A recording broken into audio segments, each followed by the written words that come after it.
welcome to our show For the Love of Animals.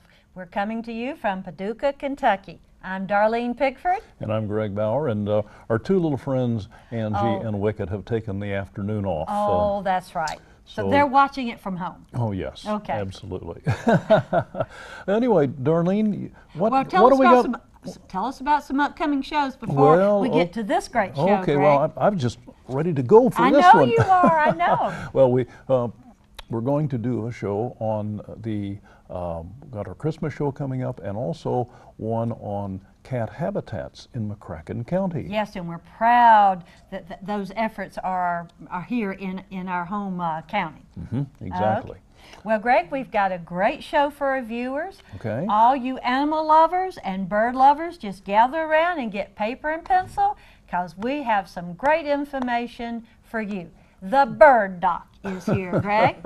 Would you do the formal introduction? I'll be happy to. We have with us Amy Coram today, who's from Southern Illinois, and she is a bird enthusiast. She does a lot of work with birds, helps people with bird problems and that kind of thing, and she's also a licensed wildlife rehabilitator for Massac and Polk County, Illinois. Those two areas. So, Amy, we're so glad you're with us today, and look forward to good information to share with us. Well, I appreciate it. Thank you. We're good to be here. Glad you're here. Tell us about your present fur family of any My kind. present fur family. Yes, I have 2 terriers and a beagle outside. Okay. Outside dogs. Yes, outside dogs. And then I have 2 little dogs inside, Chuck and Zoe. Okay. And one's a Pomeranian and one's a little mix. And then I have my 3 little birds in the house with me. They're allowed to come in the house.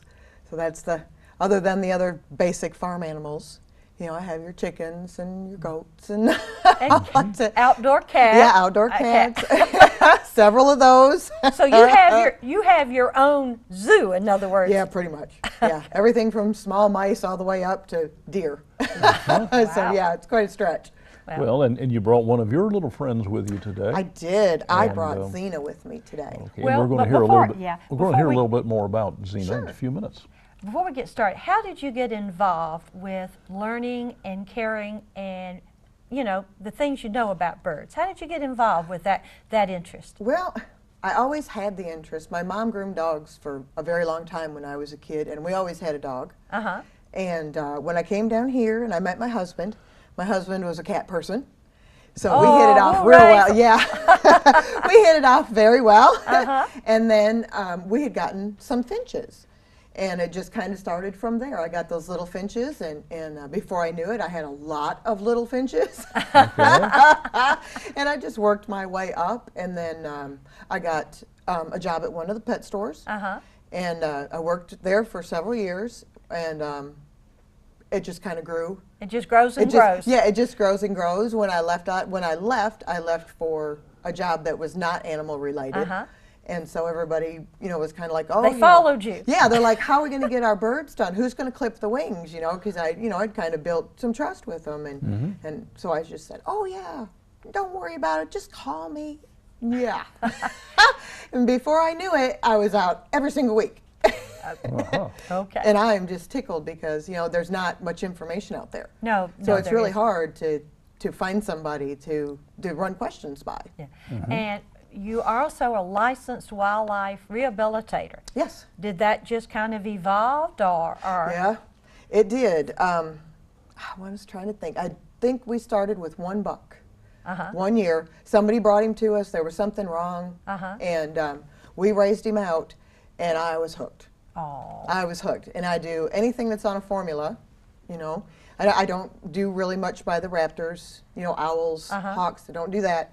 But I do anybody else. So I do the deers, and I do possums and raccoons and all types of stuff. This year we're going to carry over a couple. Usually we get everybody in and out, and we return everybody back. To the wild. To the wild. Everybody goes back. Nobody's kept as a pet. Because the wild animals are not pets. I agree, right. And so we've got 2 possums that are going to stay the winter with us, and a little squirrel that's going to stay the winter. She was a very, very late drop and had gotten knocked out of her nest at maybe 2 days old.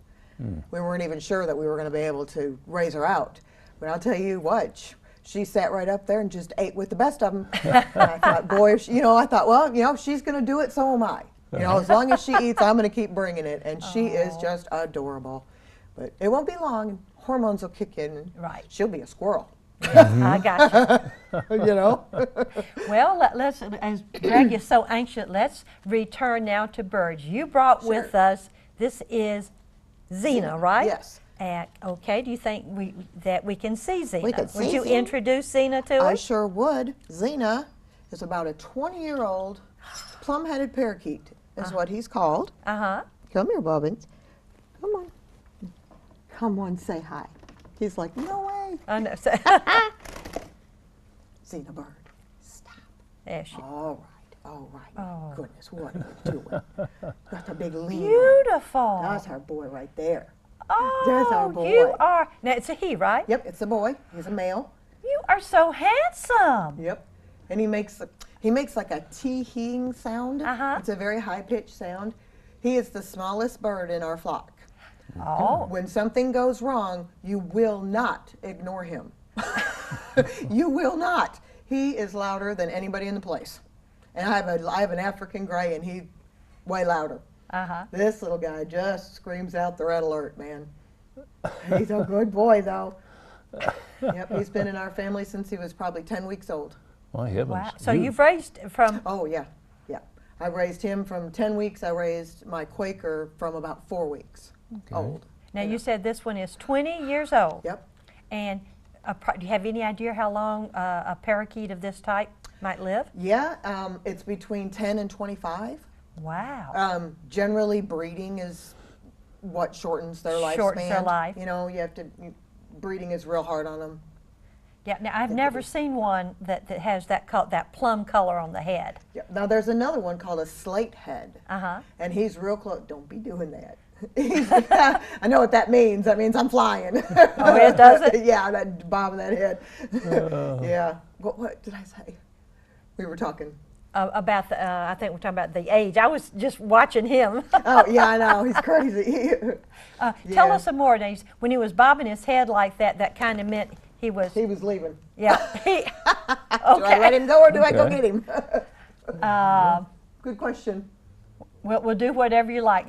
Think this is a time for a break, Greg? Yeah. And we will find Xena. Xena bird. Oh, we have a little tale, a forget-me-not now, about Trixie, was one of the birds that Amy had and unfortunately passed away. And so give a listen. I think you'll enjoy it. Trixie was a beautiful lovebird that was given to Amy Coram by her husband Eddie after surgery. She loved to perch on Amy's hand, ring a bell, and couldn't wait for Amy to come home from being away. She was very playful, verbal, and not afraid of anything. Trixie was a joy to have around and loved to hold court with other animals. She died unexpectedly in 2010 and is truly missed by Amy and Eddie. Thank you, Trixie, for sharing your short time with us. Welcome back. We hope you enjoyed that tale about Trixie. Unfortunately, Trixie passed away very, very quickly. She was only about 2 years old. 2 or 3 years old. Yeah, and we want to dedicate our show today to Trixie in her memory. And so we're real pleased that to have the story with Amy. Our guest today is Amy Coram, who is a bird specialist, if you will, and a wildlife rehabilitator. And we've just finished talking about Xena. And we did retrieve Xena. Yes, we did. Xena wants to retreat, but it's a beautiful plum-headed parakeet. You think she's okay? He's okay? Oh yeah. He just gets flighty when he doesn't want to do something. Well, I can understand. Talking about Trixie now, Trixie was a lovebird, right? Yep. Peach-faced Latino lovebird. Oh, right. Yep. And she passed away unexpectedly, right? Yeah, she sure did. And I know they leave a hole, right? We didn't have her for very long, but I'll tell you what, it really was a hole. I mean, there was a real quiet corner in that house for a long time, I miss her a lot. Well, you know, our show is Birds as Companions. Most people may not think of that, but explain to us, why is it that you and I understand that birds are a very unusual companion and a very lifelong companion? Yeah, they are really a lifelong companion. You know, when you get one, you have to find out what their lifespan is and what their environment's going to be and that type of stuff. You know. So it may be a 20 to 30-year commitment, right? Oh, absolutely. Yeah, absolutely. If you're giving good food and everything, yeah. Well, that's one of the things that I think most people don't realize. Cats and dogs have a fairly short life compared to birds. Yeah. They do. And, yeah, an outdoor cat will last approximately 3 to 5, and an indoor, 10, 15, and even more. But 20 years is a lifelong companion. And they will sometimes live to be 20, 30, 35 years old. Yeah. So it's. So it means help our viewers to understand why birds are not throwaways and they're not pass along to a friend. Well, because birds actually bond to the group that they're with. Okay. So we refer to a household as a flock. Okay. All those people are his companions. His Yeah. family. Yeah, his family. Okay. So when you have had a bird for a few years and you get tired of it, or you don't want to clean it anymore. Right. You give it to your cousin or whatever. Right. The bird doesn't understand what's happened. He doesn't realize that he's been given away and that he doesn't live in his house anymore. And there's no explaining it to him. And it can be very difficult, especially for some of the larger birds, because they really bond, inside that household. And it's very important. They've shown that, lots of times when older people have them and they pass away, birds have been known to grieve themselves. They just stop eating. They don't understand. You can't tell them, your mom passed away. You have to go live over here now. They don't understand. They don't understand that. They don't understand it. And when they get there, they can't figure out how to tell you they want to go home. that they want to go home. So they'll start doing bad behavior.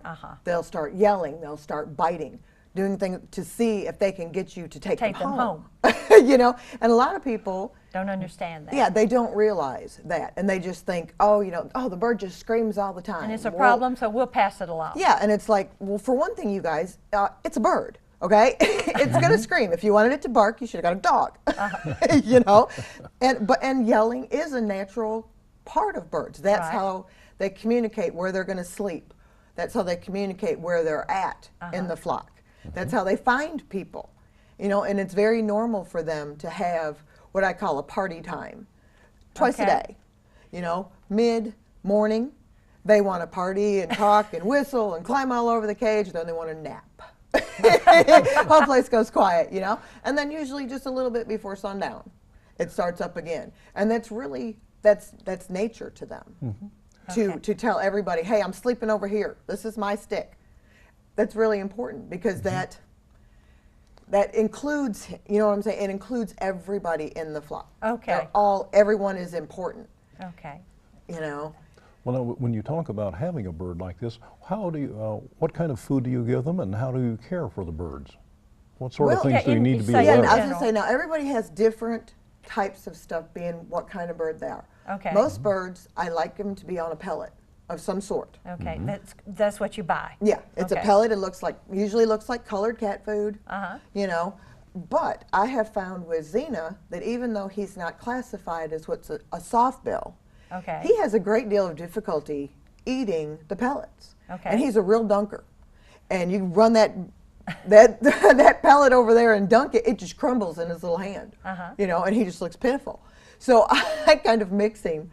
I mix him up a little bit of seed, and then I'll mix those pellets up in there so that he can kind of have a choice of both. And yeah, they're real. These particular kind of birds are big dunkers. Big dunkers. Now all the food ends up in the bowl. Makes it real easy to change the food dish because it's empty. How about fresh fruits and vegetables? Yeah, now we do that. We take it easy on anything citrus. Okay. Don't really want citrus hanging around in the crop. Okay. But everything else is pretty much fair game. Any type of vegetables, anything that you're eating minus your spices. Okay. So like if you're having popcorn, before They'll want some. Yeah, they'll want some, and before you get it, you know, before you butter it and salt it and all that business, just take out a handful and pitch it aside. That way, he gets to eat it when you do. You know.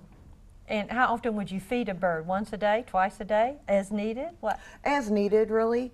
The only thing I can say that I'm a real stickler on is the water. Okay. Because of the fact that they can make a bacteria soup in a flash inside that water bowl. Okay. So I make sure, and I'll always, like in the morning, my first bowl of water that goes in, I usually make it warm. Because 9 times out of 10, everybody dives in it and takes a bath. And then right before I leave for work, then I go back, take it out, put fresh cold water in it, and put it back in the cage. Okay. Then it stands a chance of actually making it until I get home. You know? So you would recommend changing the water how many, twice a day? Yeah, I would At least? Yeah, I would look at it at least twice, just to make sure. All right. Could you use tap water, distilled water? Is any? Tap water's fine. Tap water's fine. Yeah, Okay. it really is. I'm not crazy about city water in it. I mean, you know, when they have a lot of bleach in it, sometimes they Chemicals. they put a lot of chemical in it, and I'll do the bottled water sometimes. You know, if that's my choice. Okay. You Okay. know, I'll use bottled water. So they do require a lot of attention, daily attention, for eating and for water, right?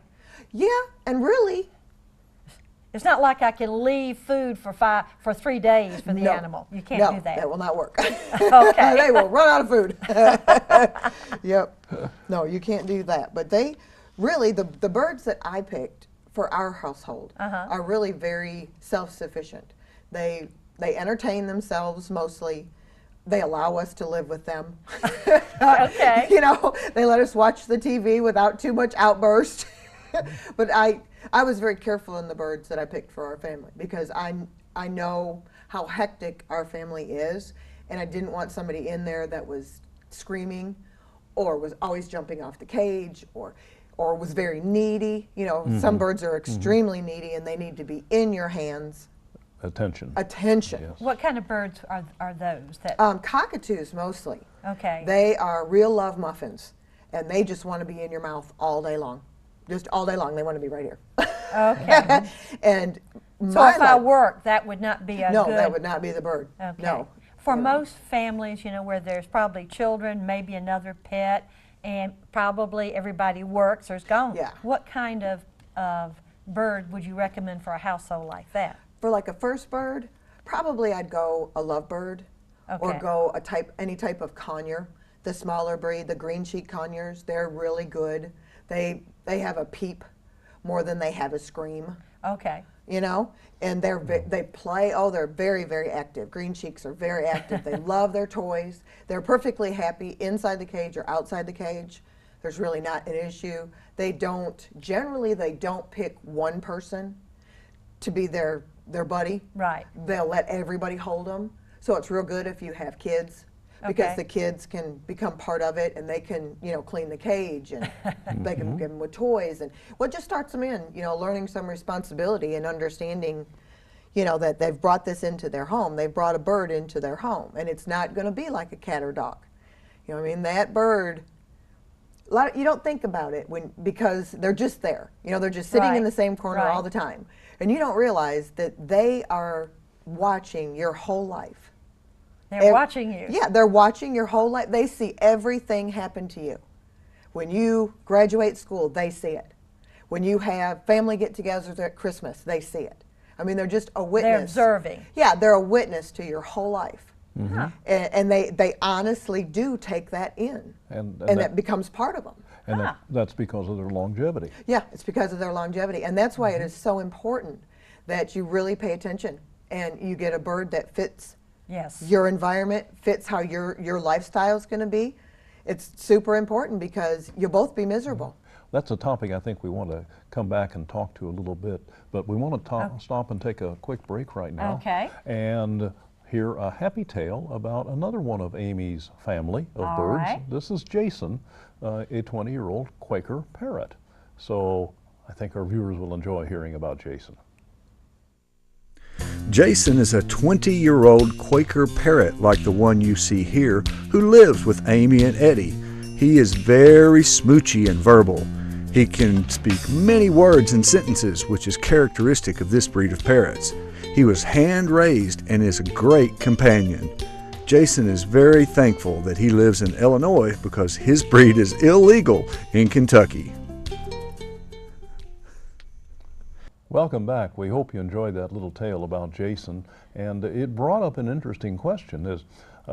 Amy, we're going to ask you, with Jason is a Quaker parrot. It's legal for him to be in Illinois, but not in Kentucky. Why is that?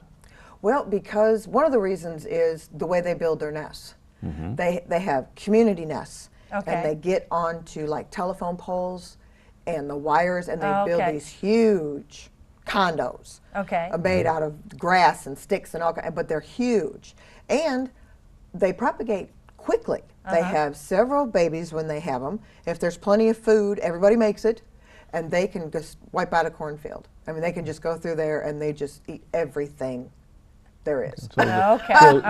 So they're destructive relative to crops. Yeah, they consider them to be a nuisance, a nuisance bird. But your Quaker is indoors, right? Yes, he's indoors. He's an indoor bird. Oh yeah. Okay. Yeah, we've had him for almost 21 years now. Wow. So yeah, I didn't really realize that. You know how long we had actually had him. You know, and it's like, gee whiz, can't believe time goes by. You know. Well, we're talking this afternoon with Amy Coram, who is a wildlife rehabilitator from state of Illinois, Southern Illinois, and the bird enthusiast. And she's made an excellent point about birds living long, and they make great companions, but they integrate into your whole family.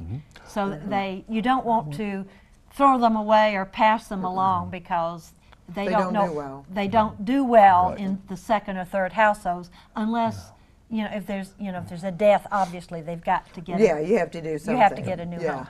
Well, before we go any further, Greg, why don't you tell our viewers how they can see this and other shows in different places? Well, we are on, of course, the web at www.paducah2.org/video clips/animals, and we're now in the big time because what's that?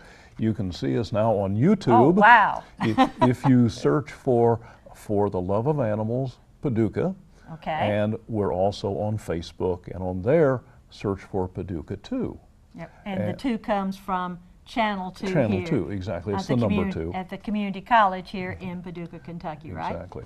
One of the points I want to get back to, first of all, Amy, if people want more information, how can they get in touch with you? Or how can they get more information? Oh, they can just call me. And your phone number, great. And your phone number is? And we're going to advertise it now. Yeah, it's 618-564-2688. Okay. It's the home phone. Okay. And so when you answer your phone, 9 times out of 10 it's the person, help, I've got this problem with the bird. Yes, that does happen. Or my bird's flying, or what do I do? And one of the points that you were talking about before was the choice of a bird. What are some tips that our viewers could have about how to choose a bird to live in their home? As a pet. Really, the biggest tip is you really have to figure out what your household is.